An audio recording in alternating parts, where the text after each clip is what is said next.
Agama Nabi Ibrahim. Surah Al-Baqarah ayat 130 hingga 141.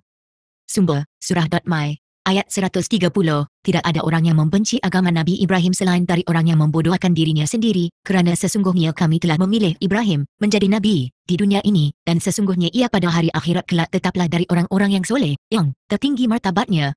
Ayat 131, ingatlah, ketika Tuhannya berfirman kepadanya, serahkanlah diri kepadaku wahai Ibrahim. Nabi Ibrahim menjawab, aku serahkan diri, tunduk taat, kepada Tuhan yang memelihara dan mentadbirkan sekalian alam. Ayat 132, dan Nabi Ibrahim pun berwasiat dengan agama itu kepada anak-anaknya, dan demikian juga, Nabi Ya'qub berwasiat kepada anak-anaknya, katanya, wahai anak-anakku, sesungguhnya Allah telah memilih agama Islam ini menjadi ikutan kamu, maka janganlah kamu mati melainkan kamu dalam keadaan Islam. Ayat 133, demikianlah wasiat Nabi Ya'qub, bukan sebagaimana yang kamu katakan itu wahai orang-orang Yahudi. Kamu tiada hadir ketika Nabi Ya'qub hampir mati, ketika ia berkata kepada anak-anaknya, apakah yang kamu akan sembah sesudah aku mati?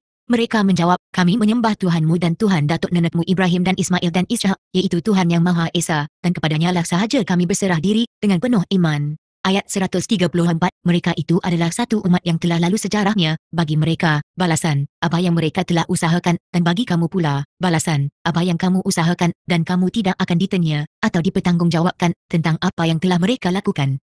Ayat 135, dan mereka, kaum Yahudi dan Nasrani, berkata, jadilah kamu pemeluk agama Yahudi atau pemeluk agama Nasrani, nescaya kamu akan mendapat petunjuk. Katakanlah, wahai Muhammad, kami orang-orang Islam tidak akan menurut apa yang kamu katakan itu, bahkan kami mengikut agama Nabi Ibrahim yang tetap di atas dasar tauhid, dan bukanlah ia dari orang-orang musyrik. Ayat 136, katakanlah, wahai orang-orang yang beriman, kami beriman kepada Allah, dan kepada apa yang diturunkan kepada kami, Al-Quran, dan kepada apa yang diturunkan kepada Nabi Ibrahim dan Nabi Ismail dan Nabi Ishak dan Nabi Ya'qub serta anak-anaknya, dan juga kepada apa yang diberikan kepada Nabi Musa, Taurat, dan Nabi Isa, Injil, dan kepada apa yang diberikan kepada nabi-nabi dari Tuhan mereka, kami tidak membeza-bezakan antara seseorang dari mereka, sebagaimana yang kamu, Yahudi dan Nasrani, membeza-bezakannya, dan kami semua adalah Islam, berserah diri, tunduk taat, kepada Allah semata-mata.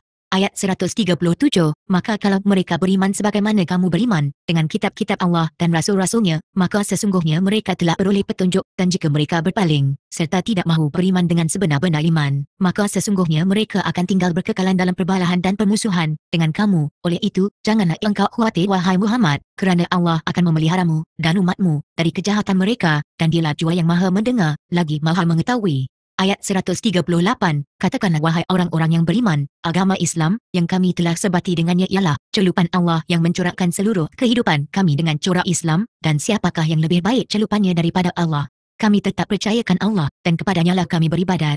Ayat 139, katakanlah, wahai Muhammad, patutkah kamu, kaum Yahudi dan Nasrani, membuat bantahan terhadap kami mengenai pilihan Allah dan pengurniaannya? Padahal dialah Tuhan kami dan Tuhan kamu. Bagi kami, faedah, amal kami dan bagi kamu pula, faedah, amal kamu, kalau diikhlaskan, dan kami adalah mengerjakan amal dengan ikhlas kepadanya.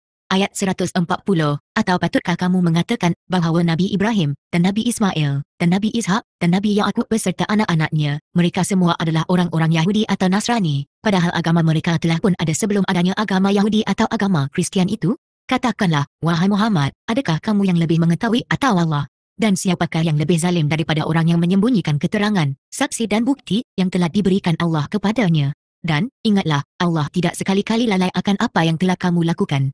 Ayat 141, mereka itu adalah satu umat yang telah lalu sejarahnya, bagi mereka, balasan, apa yang telah mereka usahakan, dan bagi kamu pula, balasan, apa yang kamu usahakan, dan kamu tidak akan ditanya, atau dipertanggungjawabkan, tentang apa yang mereka telah lakukan.